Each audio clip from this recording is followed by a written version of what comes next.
सजग निगाहें चैनल में आपका स्वागत है। माँ अन्नधरी माता से प्रार्थना है, जो भी मेरे वीडियो को देखते हैं, लाइक करते हैं, शेयर करते हैं, मेरे चैनल को सब्सक्राइब कर रखा है, माँ अन्नधरी उनके घरों में खुशियों की बरसात कर दे, सफलताओं की झड़ी लग जाए, उनकी जिंदगी मुस्कुरा उठे। तो चले चलते हैं आज के टॉपिक की ओर। नमस्कार, मैं हूँ डॉक्टर निर्मला शर्मा और आप देख रहे हैं सजग निगाहें चैनल। आज मैं आपको बताने जा रही हूँ, आप बहुत पूजा पाठ करते हैं, बड़े बड़े मंदिर जाते हैं, भारत के बड़े बड़े तीर्थ आपने कर लिए, किंतु फिर भी ईश्वर आपकी नहीं सुन रहे हैं। आप शिकायत करते हैं कि ईश्वर मेरी सुनते नहीं, मैं तो इतना पूजा पाठ करता हूँ, मुझे उसका फल नहीं मिल रहा है। तो इसका कारण क्या है, आज मैं ये बताऊंगी। देखिए, 3 देवी देवताओं की कृपा के बिना आपको कभी भी भगवान की कृपा प्राप्त नहीं होगी, आपको सफलताएं नहीं मिलेंगी। आप लाख सर पटक लीजिए, पूरी जिंदगी पूजा कर लीजिए, यदि ये 3 देवी देवता प्रसन्न नहीं है तो आपके जीवन में कुछ होने वाला नहीं है। ये 3 देवी देवता कौन है? पहला, आपके पितृ देवी देवता। जो आपके पितृ देवी देवता हैं, उनके लिए जो अनुष्ठान किए जाते हैं, यदि आप वो नहीं करते, ठीक है, आप कर्म कांड में यदि भरोसा नहीं करते, मत कीजिए। आप यदि साइंस को मानते हैं, नेचर को मानते हैं, तो आप नेचर के लिए, साइंस के लिए कीजिए। क्या कीजिए? इनके निमित्त गौओं को, कुत्तों को और कौवों को खिलाया जाता है ना, वो खिलाइए। आप कम से कम वो कीजिए। दीपक जलाइए, दीपक जलाने से तो प्रकाश फैलता है ना, तो दीपक जलाइए, अंधकार दूर हटता है, दीपक अंधकार को दूर भगाता है, प्रकाश फैलता है, तो दीपक जलाइए, इनके निमित्त दीपक जलाइए। और क्या कीजिए? इन प्राणियों को खिलाइए, भूखों को खिलाइए, गरीबों को खिलाइए। आप इन पितृ देवी देवता के लिए पूजा नहीं करना चाहते, कर्मकांड नहीं करना चाहते, आप इन्हें अंधविश्वास मानते हैं, तो आप विज्ञान को तो मानते हैं ना। तो विज्ञान में एक शब्द है ना, इकोसिस्टम, आप उसे जानते हैं ना, पर्यावरण संतुलन। तो पर्यावरण संतुलन के लिए इन प्राणियों को खिलाइए, गाय को, कुत्तों को और कौवों को। कौवे नहीं होंगे ना, कौवों का संवर्धन करना बहुत आवश्यक है। कौवे नहीं होंगे तो पीपल के पेड़ नहीं होंगे, क्योंकि पीपल के फल को जब कौवे खाते हैं और उसके बीज के द्वारा जब वो पीपल का बीज वापस उनके बीज से निकलता है ना, तो उसका जो कड़ा खोल है वो उसके कौवे के पेट में पचता है, वो कहीं नहीं पच सकता। तो कौवे के पेट में पचता है, उसके बाद पीपल का वृक्ष होता है। तो इकोसिस्टम के संवर्धन के लिए आपको कौवों का संवर्धन करना जरूरी है। उसके बाद में कुत्ते सिर्फ आपके घर की रखवाली नहीं करते, कुत्ते बहुत सारी विपदाओं से, आपदाओं से आपकी रक्षा करते हैं। आपको पता नहीं है, फिर कभी बताऊंगी। गौओं के बारे में तो कुछ कहने की जरूरत ही नहीं है। गौओं की सेवा करेंगे तो आपके 7 जन्म तर जाते हैं, इतना महात्म्य है गौओं की। तो आप इन्हें खिलाइए, भूखों को खिलाइए भाई। कुछ लोगों की, कुछ भूखों के पेट में अनाज जाए ना, तो उनकी आत्मा से दुआ निकले, ये दुआ आपकी जिंदगी में बहुत काम करेगी। तो पितृ देवी देवता के निमित्त काम जरूर कीजिए। उसके बाद आते हैं कुल देवी और कुल देवता। कुल देवी कुल देवता यदि प्रसन्न नहीं हुए तो आपके कुल का उन्नयन नहीं होगा, संतान का सुख नहीं मिलेगा, आपकी संतान प्रोग्रेस नहीं करेगी, आपकी जिंदगी में रोज बाधाएं आएंगी। आपकी रक्षा कौन करेगा? आपकी रक्षा करते हैं कुल देवी कुल देवता। कुल देवी कुल देवता आपकी घर की रक्षा करते हैं। यदि कुल देवी कुल देवता प्रसन्न होते हैं तो आपके घर में पॉजिटिव एनर्जी आती है, नहीं तो आपका घर खुल जाता है नेगेटिव एनर्जी के लिए, आपके घर में नेगेटिव एनर्जी का प्रवेश हो जाता है। यदि कुल देवी कुल देवता तटस्थ है या नाराज है या वो प्रसन्न नहीं है, तो आपको नेगेटिव एनर्जी से कौन बचाएगा? नेगेटिव एनर्जी से बचाने के लिए, आपको आपदाओं से बचाने के लिए, विपत्तियों से बचाने के लिए, बाधाओं से बचाने के लिए, आपको कष्टों से बचाने के लिए ये कुल देवी और कुल देवता नियुक्त किए गए हैं उस ईश्वरीय सत्ता के द्वारा। तो कुल देवी और कुल देवता की पूजा जरूर करिए। अब आप कहें 70% लोगों को आज अपने कुल देवी कुल देवता के बारे में नहीं मालूम। देखिए, हमारे जो भारत के ऋषि मुनि थे ना, वो इतने प्रकांड थे, उन्होंने तो इतने सारे ग्रंथ लिख दिए, उन्होंने प्रकृति के इतने सारे रहस्यों को जाना और उसके बारे में ग्रंथ लिख दिए, लेकिन हम जनमानस में वो फैल नहीं पाया, हम जनमानस में वो जागृति नहीं आ पाई, हमने उन चीजों की वैल्यू नहीं की और आज हम उन चीजों को नहीं जानते। तो हम अपने कुल देवी, हम अपने कुल देवता को नहीं जानते, तब क्या करें? यदि हम अपने कुल देवी और कुल देवता को नहीं जानते तो हम इसके लिए अपने पूजा स्थल पर एक आईना रखें और भगवान को आह्वान करें, मतलब कुल देवी कुल देवता को आह्वान करें, मैंने पूरी विधि विधान से ना, ऐसी एक आईना ला के न रख दें। एक आईना लाए और अपने जो आपका पूजा स्थल है वहाँ पे एक स्थान बनाएं, उस आईना को वहाँ पे रखें, धूप दीप जो 5 प्रकार की पूजा होते हैं, धूप दीप करें, भोग लगाएं और फिर कुल देवी कुल देवता का आह्वान करें। तो उस आईना में जब वो अपनी आह्वान करेंगे और वो आएंगे, उस आईने में अपनी परछाई देखेंगे तो फिर वो उसी में विराजित हो जाएंगे। तो इस तरीके से कुल देवी कुल देवता का आपको अपने घर में स्थान जरूर बनाना चाहिए। कुल देवी कुल देवता के लिए एक मुद्रा होती है, उस मुद्रा को भी आज अभी मैं बताऊंगी। उस मुद्रा को करने से यदि आप 3 से 5 मिनट तक, आप रोज नियमित रूप से यदि आप 5 मिनट तक, कुल देवी के लिए एक मुद्रा होती है, उस मुद्रा को करिएगा, मैं अभी बताऊंगी। उस मुद्रा को करने से भी आपकी कुल देवी प्रसन्न हो जाएगी। आप लगातार करिए, कम से कम 45 दिन कीजिए, कम से कम 45 दिन आप इस मुद्रा को करेंगे तो आपकी कुल देवी आपके ऊपर प्रसन्न हो जाएगी और उनकी कृपा बरसेगी। तीसरे होते हैं ग्राम देवी और ग्राम देवता। ग्राम देवी और ग्राम देवता यदि आपके प्रसन्न नहीं है तो आप दुनिया भर के तीर्थ कर लीजिए, आपका कुछ होने वाला नहीं है। क्योंकि ग्राम देवी जो ग्राम देवता होते हैं उस जगह के वो स्वामी होते हैं, उस जगह का आधिपत्य उनके हाथों में होता है, उन्हें ईश्वर ने नियुक्त किया है उस जगह की रक्षा के लिए, सुरक्षा के लिए, उस जगह की के प्रोग्रेस के लिए, उस जगह के रहने वालों की रक्षा और उस जगह में रहने वाले लोगों के कल्याण के लिए उस ईश्वरीय सत्ता ने उन्हें वहां नियुक्त किया है। आप उन्हें नहीं मानेंगे और आप दुनिया भर के तीर्थाटन कर लीजिएगा, आपको ईश्वर क्या कहते हैं, मान मुझे मेरे उस छोटे से, अरे वो तो है ईश्वर के ही अंश है ना, वो जो ग्राम देवी ग्राम देवता है वो तो ईश्वर के ही अंश है, ईश्वर के द्वारा ही नियुक्त किए गए हैं। तो ईश्वर कहते हैं मेरे उस छोटे से स्वरूप को तो तुम मान नहीं पा रहे हो, मेरे इतने विराट स्वरूप के लिए तुम क्या कर पाओगे, नहीं कर पाओगे, तो ईश्वर कहाँ से सुनेंगे। ईश्वर कहते हैं मुझे मानना है तो पहले मेरे अंश को तो मान, स्टेप बाय स्टेप आगे बढ़ना चाहिए ना, तो स्टेप बाय स्टेप तो आगे बढ़, तू फलांग के सीधा मेरे शिखर पर पहुंचना चाहता है तो वो नहीं मिलूंगा मैं, ये कहते हैं ईश्वर।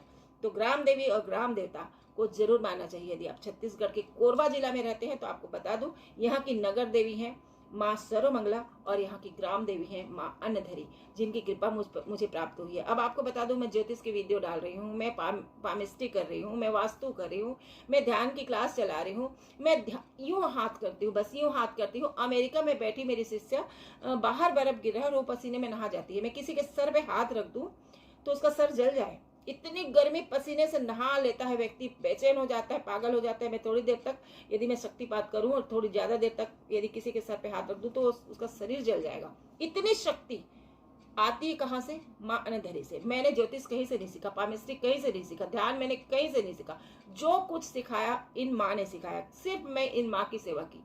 ये माँ एक पेड़ के नीचे एक मूर्ति के रूप में मिली थी, बाद में इनका मंदिर बनवाया गया। बाद में ये माँ में सिर्फ दुर्गा सप्तशती पढ़ती थी इनके मंदिर में बैठकर। माँ ने फिर मुझे सपना देना शुरू किया और फिर उन्होंने जो मुझ पर कृपा बरसाई। मैं एक पत्रकार थी, मैं एक पत्रकार हूँ भाई, आज भी मैं एक पत्रकार हूँ और मैं फील्ड में रहती थी, पूरे समय मैं फील्ड में रहती थी भाई। मैं तो पत्रकार हूँ और मतलब मैं सोशल वर्कर हूँ, बहुत एक्टिव रही हूँ समाज में, मैं सोसाइटी में बहुत एक्टिव रही हूँ, बहुत सारे फील्ड में मेरा इंटरेस्ट है, बहुत फील्ड है मेरे, साहित्य का फील्ड है, बहुत सारे फील्ड है जिसमें मैं इंटरेस्ट है और जिसके कारण मैं बहुत एक्टिव रही हूँ। लेकिन जैसे ही माँ कृपा में ली मुझे, तो ध्यान में लगाना, उन्होंने ध्यान लगाना शुरू कर दिया मेरे ऊपर, मतलब मुझे ध्यान लगने लग गया और इस ध्यान की अवस्था में ही मैंने सारा कुछ सीखा। तो उन्होंने जो कृपा बरसाई कि अब मैं बड़े बड़े मंदिरों में, बड़े बड़े तीर्थों में जाकर मैं उस चीज़ को पा पाती। पूरी जिंदगी तो मैंने पूजा की, पूरी जिंदगी तो मैं मतलब मैंने भक्ति में ही बिताया। ऐसा नहीं है कि मैं अचानक अभी भक्ति करने लगी, मैं बचपन से ही बहुत पूजा पाठ और भक्ति तो करती थी।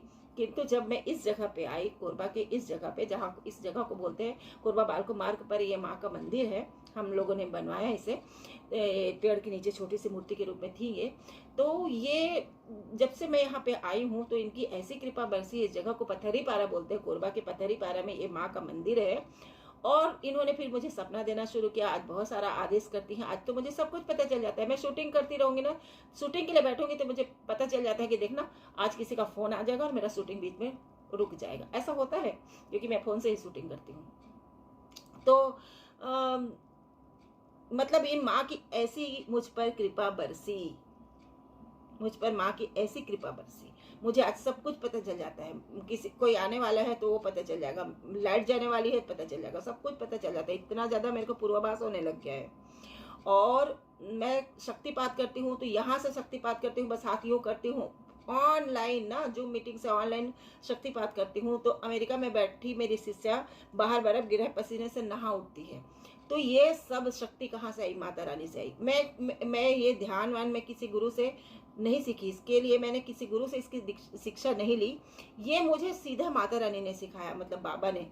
महाकाल है जो मेरे ठाकुर देवता है, जो शंकर भगवान है, और माँ दुर्गा माता का ही ये रूप है, ये अनधरी माता है, अर्धनारीश्वर रूप में है यहाँ पे। तो इन्होंने ही मुझे सारा कुछ सिखाया। अब इतनी गर्मी है कि मतलब बाहर बर्फ गिर रहा है और वो व्यक्ति मतलब के शरीर से पसीना निकल रहा है, इतनी गर्मी, और वो गर्मी मेरे शरीर में प्रवाहित होती है। तो मान लीजिए मैंने तो ध्यान की शिक्षा नहीं ली, तो हो सकता था मेरा शरीर ही जल जाता, लेकिन माँ मुझे देती है तो कितना बैलेंस करके उस शक्ति को मेरे शरीर में प्रवाहित करती है। आप सोचिए कि मैं किसी के सर पे हाथ रखती हूँ तो उसका सर जलने लगता है, इतनी गर्मी है शरीर में, मतलब इतना उनका ताप है। तो ये इतनी मतलब ये कृपा मिली है, तो ये इतनी शक्तिशाली ये माता है, ये जो ग्राम देवी है, जो ग्राम देवता इतने शक्तिशाली होते हैं, इसकी तो साक्षात उदाहरण मैं हूँ। तो मैं आपको कहती हूँ कि यदि आप ग्राम देवी और ग्राम देवता जो आपके प्रोग्रेस के लिए नियुक्त किए गए हैं, आप उन्हें नहीं मानते तो कोई ईश्वर आपकी कितनी भी पूजा कर लीजिए, आपकी नहीं सुनेंगे। तो 3 देवी देवता को मनाए बिना आप कृपा प्राप्त नहीं कर सकते। पितृ देवी पितृ देवता, कुल देवी कुल देवता, नगर देवता या मतलब ग्राम देवता। तो नगर देवी यहाँ की कोरबा की नगर देवी जो सर्वमंगला माता मंदिर है, और कोरबा की जो ग्राम देवी है ना, वो पथरी पारा में है। ये इस जगह का नाम पथरी पारा है। कोरबा बालको मार्ग में अन्नधरी माता का मंदिर है। ये ग्राम देवी है यहाँ की, और इनकी ऐसी कृपा है कि मैं समझती हूँ, मैं जानती हूँ। लोग एक जोत जलाने से डरते हैं, मेरे को समझ में नहीं आता। 699 रुपए का जोत होता है। आप जिस जगह में रह रहे हैं, जो भूमि उनकी है, जिनकी भूमि में आप रह रहे हैं, जीविकोपार्जन कर रहे हैं, आप 700 रुपये को गिनते हैं।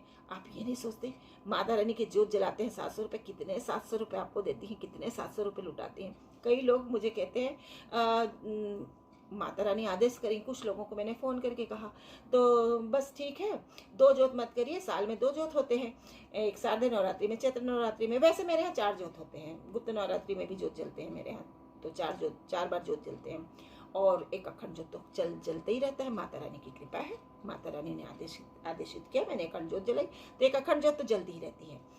तो 2 नवरात्रि में ना लोग मुझे कहेंगे नहीं ठीक है, एक ही जोत जलाइए, बहुत जगह जोत जलती है। मैं कहती हूँ माता रानी की जो इच्छा, बड़े लोग ना, छोटे लोग नहीं, बड़े लोग, माता रानी की जो इच्छा, मैं समझ जाती हूँ भाई इनको माता रानी की कृपा नहीं चाहिए, क्योंकि इस मंदिर में सिर्फ वही लोग 25-30 साल से गुजर रहे हैं, 40-40 साल से मुख्य मार्ग पर ये मंदिर है, 40-40 साल से लोग इस जगह से गुजर रहे हैं। इस जगह में रहने वाले लोग 40-40 साल से इस जगह में रह रहे हैं और इस मंदिर तक नहीं आ पाते, क्योंकि माँ का बुलावा नहीं आएगा। माँ का बुलावा नहीं आएगा तब तक कोई व्यक्ति यहाँ नहीं पहुँच सकता। माँ जिसको चाहेगी उसी को अपने देहरी पे पाँव रखने देती है, ये मैंने पूरा देखा है। और कई लोग जो आ पाए ना, वो मेरी वजह से आ पाए, क्योंकि मैं माँ का मंदिर का प्रचार शुरू मैंने किया, कि मैंने अपने प्रेस मीडिया के द्वारा माता रानी का जब मैं प्रचार मैंने शुरू किया, तो लोगों को पता चला, तो लोग जो आए उन्होंने कहा कि 40 साल से हम इस रास्ते से गुजर रहे हैं, आपकी वजह से है। माता रानी की कृपा मुझ पर बनी रहे इसी तरीके से। तो ये कृपा होती वही ग्राम देवी ग्राम देवता की। तो ग्राम देवी ग्राम देवता को आप लोग माना कीजिए, और कम से कम साल में 2 जोत तो आप जला सकते हैं अपने ग्राम देवी ग्राम देवता के लिए। तो माँ अन्नधरी माता के मंदिर के लिए आप लोग जोत करना चाहते हैं तो जरूर करिएगा, मैं कह रही हूँ। देखिए जोत से मुझे क्या बचेगा, मुझे कुछ नहीं बचेगा, उल्टा मेरे को सेवा करनी पड़ती है, बहुत गर्मी होती भाई, बहुत सेवा करनी पड़ती है, तो उससे मुझे क्या बचेगा। लेकिन वो मैं कह रही हूँ, तो वो मैं पैसे के लिए नहीं कह रही हूँ। मेरी माँ की महिमा बनी रहे, मेरी माँ की महिमा बनी रहे, मेरी माँ की शक्ति बनी रहे, क्योंकि जब हम जोत जलाते हैं तो माँ की शक्ति बढ़ती है, ये मैं जानती हूँ। ये जो ग्राम देवी, ये जो ग्राम देवता होते हैं ना, इन्हें कोई जानता नहीं। ये माता जो थी ना, ये पेड़ के नीचे थी, इन्हें कोई जानता नहीं था। जब लोगों को थोड़ा बहुत पता चला और इनका मंदिर बनाया गया, बाद में मैं कुछ नहीं करती थी, इनके मंदिर में जाके सिर्फ दुर्गा सप्तशती का पाठ करती थी, और उन्होंने मुझे सपना देना शुरू किया और ऐसी कृपा बरसाई। क्यों बरसाई? क्योंकि ये जो ग्राम देवी ग्राम देवता होते हैं, इन्हें ज्यादा लोग नहीं जानते, इनको ज्यादा लोग पूजा पाठ नहीं करते ना, तो ये लोग अपना मान चाहते हैं, ये चाहते हैं हमें लोग जाने, हमारी महिमा को लोग जाने, हमारे चमत्कार को लोग जाने। तो जब ग्राम देवी ग्राम देवता की कोई सेवा करते हैं ना, तो उन पर वो पूरे प्रसन्न होकर ऐसी कृपा बरसाते हैं जैसी कृपा मुझ पर बरसाई है। माँ, माँ, माँ,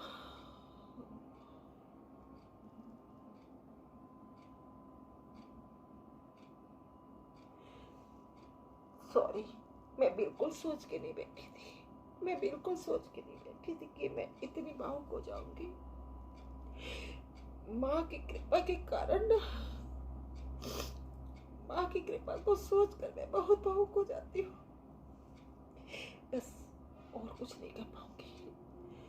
कुल देवी वाली मुद्रा मैं अगली वीडियो में बताऊंगी, क्षमा करें।